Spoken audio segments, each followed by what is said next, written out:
Hello, నేను miss రావు. America అధ్యక్షుడు Trump ఆయన ఏ నిర్ణయం తీసుకున్నా, ఏ మాట మాట్లాడినా అది అమెరికా అధ్యక్షుని హోదాలో ఉండదు. ఆయనకు మాత్రం అది చాలా అద్భుతంగా కనిపిస్తుంది. కానీ ప్రపంచంలో ఉండేటువంటి చాలా మందికి ఆయనంత కంపు ఇంకొకళ్ళకి ఉండదు ఆయన మాట్లాడే మాటల్లో అనేది చెప్తూ ఉంటారు, అభిప్రాయపడుతూ ఉంటారు చాలా మంది కూడా. ఇప్పుడు తాజాగా ఆయన తన హోదాని తగ్గించుకొని ఆయన సౌదీ పర్యటనలో మాట్లాడారు.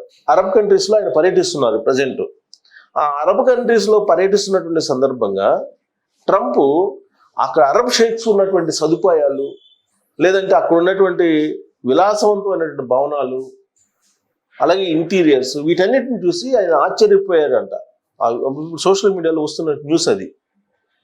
వాటిని చూసిన తర్వాత ఆయన మనసులో ఒకవేళ అనుకోవచ్చు, మనసులో అనుకొని మార్పు చేసుకోవాలి మనం కూడా అని చెప్పి అనుకోవచ్చు. కానీ అక్కడే నేను వైట్ హౌస్ని మళ్ళా కట్టించాలి.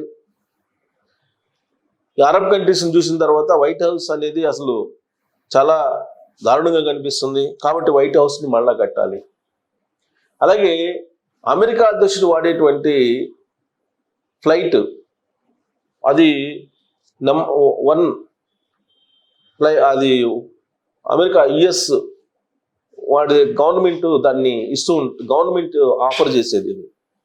దానికి ఒక పేరు ప్రతిష్ట ఉంది. కానీ అరబ్ షేక్స్ వాడేటువంటి విమానాలను చూసిన తర్వాత ఈ అమెరికా ప్రెసిడెంట్ వాడేటువంటి విమానాన్ని కూడా మార్చేయాలి. ఇది అసలు దానితో పోల్చుకుంటే, అరబ్ షేక్స్ తోటి విమానాలతో పోల్చుకుంటే ఇది అసలు ఎందుకు పనికిరాదు అనేటువంటి యాంగిల్లో మాట్లాడారు ఆయన. సరే, అంతటితోటి కాముగుండ్ల ఆయన ఏమన్నారు, అరబ్ కంట్రీస్లో పర్యటిస్తున్నటువంటి ట్రంప్ చైనాలో ఇప్పుడు ప్రజెంట్ యాపిల్ ఫోన్లు తయారవుతున్నాయి. యాపిల్ ఫోన్లు, యాపిల్ ఉత్పత్తులకు సంబంధించి చాలా పెద్ద మార్కెట్, అది పెద్ద కంపెనీ కూడా. అమెరికా తర్వాత బయట బాగా విస్తరించినటువంటిది ఏంటంటే యాపిల్, చైనా. ఇప్పుడు రెసిప్రోకల్ ట్యాక్స్ అమెరికాకి చైనాకి మధ్య జరిగింది వారం. ఈ మధ్యకాలంలో దాన్ని సెటరేట్ చేసుకున్నారు. 10% అమెరికా ప్రొడక్ట్స్ మీద ట్యాక్స్ వేస్తే 30% చైనా ప్రొడక్ట్స్ మీద ట్యాక్స్ వేసేలాగా ఇది రెసిప్రోకల్ ట్యాక్స్ లాగా దాన్ని మాట్లాడుకొని సెటరేట్ చేసుకున్నారు రెండు దేశాలు కూడా.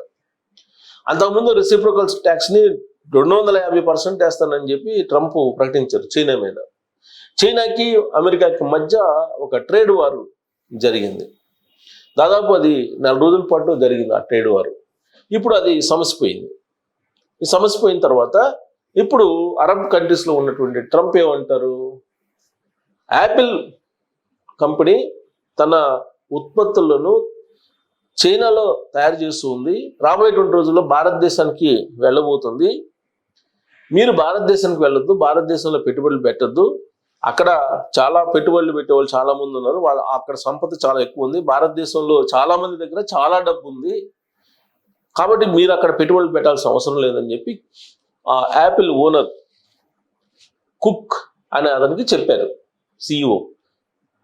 మీరు ఒకవేళ పెట్టుబడులు పెట్టాలనుకుంటే, విస్తరింపజేయాలనుకుంటే యాపిల్ని అమెరికాలో పెట్టండి, కానీ భారతదేశంలో పెట్టాల్సిన అవసరం లేదు, ఇండియాలో పెట్టాల్సిన అవసరం లేదు. మీరు ఇండియాలో చాలా డబ్బు పోగుబడి ఉందని చెప్పి ఆయన చేసినటువంటి కామెంట్. ఎక్కడ, అరబ్ కంట్రీస్ వేదికగా. అరబ్ కంట్రీస్లో పర్యటిస్తున్నటువంటి ట్రంప్ ఈ వ్యాఖ్యలు చేశారు.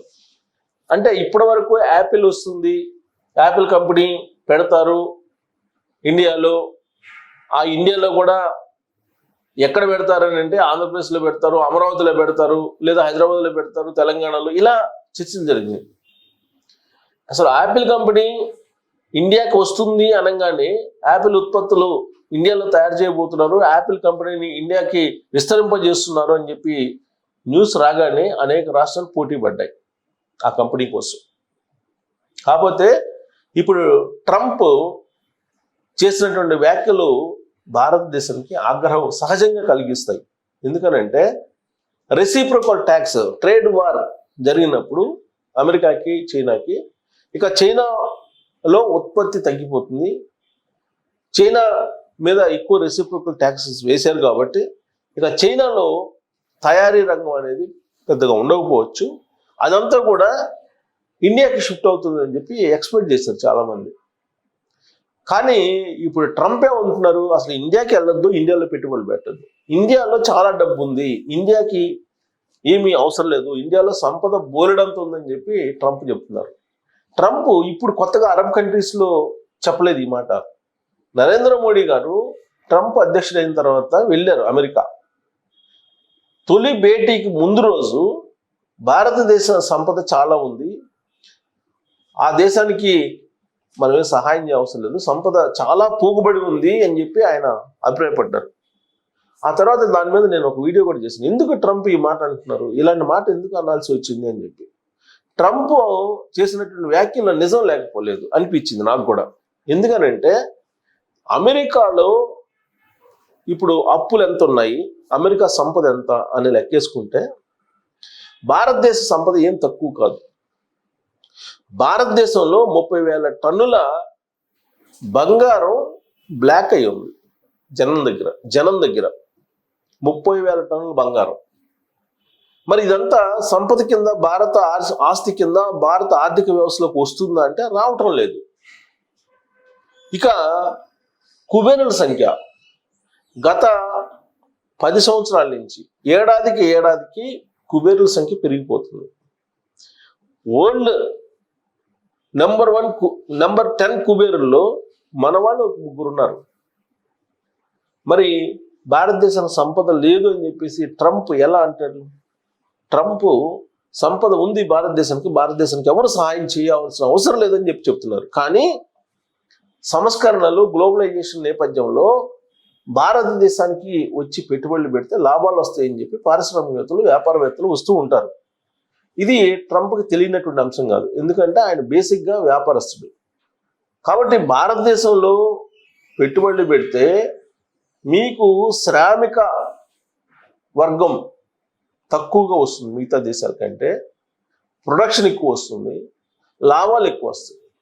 కాబట్టి యాపిల్ కంపెనీ కూడా భారతదేశంలో పెట్టాలని నిర్ణయించుకున్నారు. కానీ వాళ్ళ ఆలోచనని ఆపివేస్తూ ట్రంప్ చేసినటువంటి వ్యాఖ్యలు ఏవైతే ఉన్నాయో అవి భారతదేశానికి ఆగ్రహం కలిగిస్తుంది. మరి ఆయన ఎందుకు ఆ విధమైన కామెంట్ చేశాడంటే వెరీ సింపుల్. అల్యూమినియం ఉక్కు మీద మనం రెసిప్రోకల్ ట్యాక్స్ వేసాం అమెరికాకి, దాని మీద రెసిప్రోకల్ ట్యాక్స్ వెయ్యాలి అని చెప్పి వరల్డ్ ట్రేడ్ ఆర్గనైజేషన్కి కంప్లైంట్ చేసాం. ఈ కంప్లైంట్ని బేస్ చేసుకొని ట్రంప్ భారతదేశం మీద ఆగ్రహం వ్యక్తం చేస్తున్నాడు. మరి ఈ కంప్లైంట్ కారణంగానే ఆయనకి ఒళ్ళు మండి యాపిల్ కంపెనీని భారతదేశానికి రాకుండా చేస్తున్నాడా, లేదంటే భారతదేశం మీద ఆయనకు ఒక రకమైనటువంటి ఈర్ష్య, లేదంటే ఆయనకి ఇష్టం లేని తనం ఉందా? ఎందుకంటే పాకిస్తాన్ ఇండియా యుద్ధం సమయంలో కూడా పాకిస్తాన్ పక్షాన్ని నిలిచాడు ఆయన. సో కాబట్టి ట్రంప్ ఏ ఉద్దేశంతో యాపిల్ కంపెనీని భారతదేశంలో పెట్టకుండా అడ్డుకుంటున్నారు అనే దాని మీద మీరు కామెంట్ చేయొచ్చు. Thank you.